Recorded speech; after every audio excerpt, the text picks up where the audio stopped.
இன்று தவகால பயணத்தில் 24ஆம் நாள். இறைவனின் அழைப்பை ஏற்று நாம் முழு இதயத்தோடு பயணம் செய்கின்றோம். எரேமியா 3ஆம் அதிகாரம் 12ஆம் வசனம். நான் உன் மீது சினம் கொள்ள மாட்டேன், ஏனெனில் நான் பேரன்பு மிக்கவன் என்கிறார் ஆண்டவர். இவ்வுலகின் மனிதன் படைக்கப்படும் போது கடவுளுக்கு அஞ்சி நடக்க வேண்டும், அவரது கட்டளைகளை கடைபிடிக்க வேண்டும் என்ற அடிப்படை நோக்கத்தோடு கடவுள் நம் ஆதி பெற்றோரை முதலில் படைத்தார்.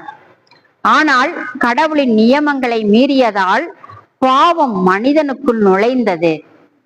மனித இனம் பெருக பெருக பாவமும் பெருகியது. கடவுளும் பல இறைவாக்கினர்கள் மூலமாக மற்றும் தன் மகன் இயேசு கிறிஸ்து சிலுவை பாடுகள் மூலமாக நம்மை மீட்க ரத்தம் சிந்தினார். இதையெல்லாம் ஒரு கணம் சிந்தித்து பார்த்து இறைவனிடம் நாம் பாவங்களை அறிக்கையிட்டு நம்மை தூய்மை நிறைந்தவர்களாக மாற்றிக்கொள்வோம். ஜெபம்.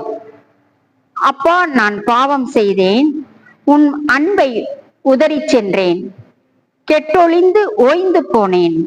என் கண்பாரும் உந்தன் பிள்ளை நான். என்னை மன்னித்து ஏற்று அருளும் ஆண்டவரே. இயேசுவே, என்னை மன்னித்தருளும். ஆமேன்.